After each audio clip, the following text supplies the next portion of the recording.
บายดีมื้อนี้เฮาก็สิพามาเฮ็ดกล้วยตากกล้วยแห้งกันเด้อสุกประมาณนี้แหละ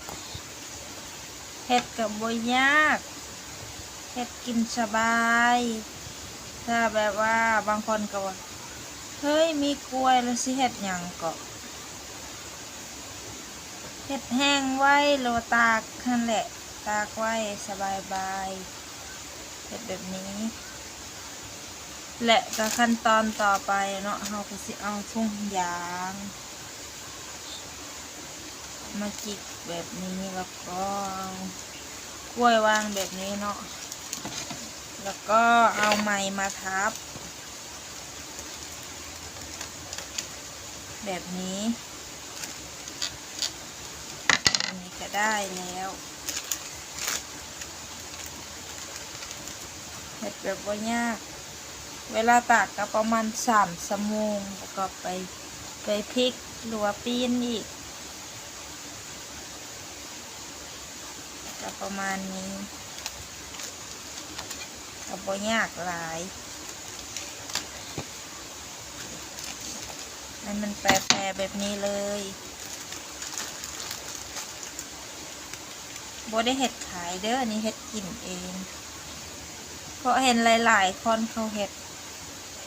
ก็เลยลองมาเฮ็ดเบิ่งนะอันนี้ก็เพิ่งเฮ็ดครั้งแรกบ่ฮู้ว่าแบบว่ามันสิเป็นคือเขาเฮ็ดหรือบ่นะโอ้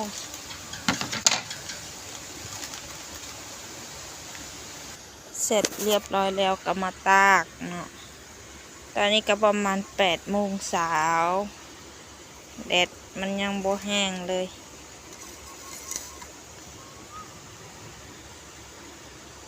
นี่แดดยังบ่แห้งเดี๋ยว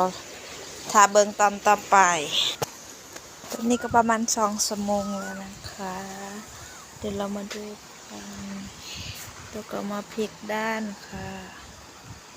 ยังมีเลยนะคะ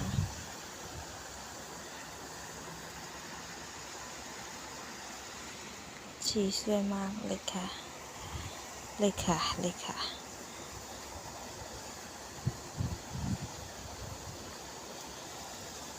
ปีนไปปีนมานี่เลยเด้อมันเริ่มจะติดเด้อนี่เด้อ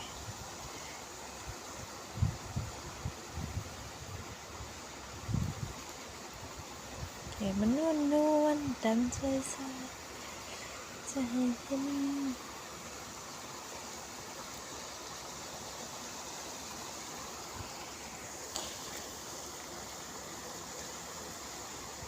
แล้วก็ถ้าแบบว่ามันแห้งนะแล้วก็เอาไปนึ่งต่อนะคะ